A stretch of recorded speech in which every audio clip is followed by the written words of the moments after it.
पाच दिवसांपासून सुरू असलेलं मनोज जरांगेंचं उपोषण सोडवण्यामध्ये सरकारला यश मिळालंय। मंत्रिमंडळ उपसमितीच्या बैठकीत आरक्षणावर सकारात्मक तोडगा निघाला आणि मनोज जरांगेंच्या 9 पैकी तब्बल 7 मागण्या मान्य झाल्या आणि मराठा समाजानं राज्यभरात गुलाल उधळला।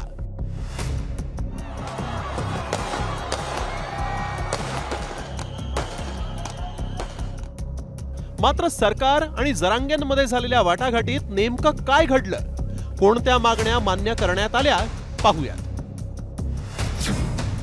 मागणी, हैदराबाद गॅझेटची तत्काळ अंमलबजावणी करा। मान्य, हैदराबाद गॅझेटचा सरकारकडून GR, कुणबी नोंद आढळल्यास त्या आधारे गावातील आणि कुळातील व्यक्तींना प्रमाणपत्र देण्याचा निर्णय। मागणी, सातारा पुणे औंध गॅझेटची अंमलबजावणी करा। आश्वासन, सातारा संस्थांच्या गॅझेटमधील तांत्रिक बाबी तपासून जलद गतीनं 15 दिवसात अंमलबजावणी करणार। मागणी, आंदोलकांवरील गुन्हे मागे घ्यावेत। आश्वासन, सप्टेंबर अखेरपर्यंत आंदोलकांवरील गुन्हे मागे घेण्यात येतील। मागणी, आरक्षण लढ्यातील बलिदान देणाऱ्यांना मदत आणि नोकरी।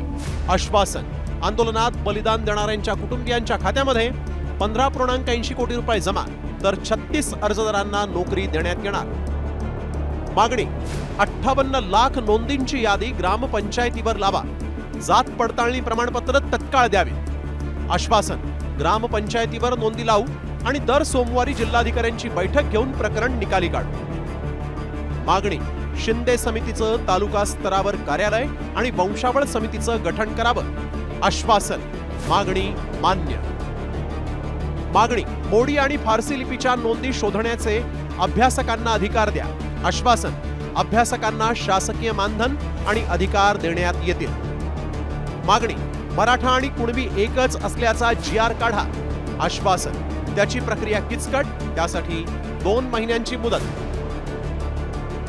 मागणी, सगळे सोयरे अध्यादेश काढा। आश्वासन, या अध्यादेशावर 8 लाख हरकती असल्यानं त्याला वेळ लागणार। याच 9 पैकी तब्बल 7 मागण्या मान्य झाल्यानंतर हा ऐतिहासिक दिवस असल्याची भावना मनोज जरांगेंनी बोलून दाखवली। खूप ऐतिहासिक दिवस सुवर्णक्षण, त्यांच्यासाठी पुन्हा कोणत्याच पिढीत आणि कोणत्याच जन्मात असा आनंद येऊ शकत नाही असा दिवस मराठा।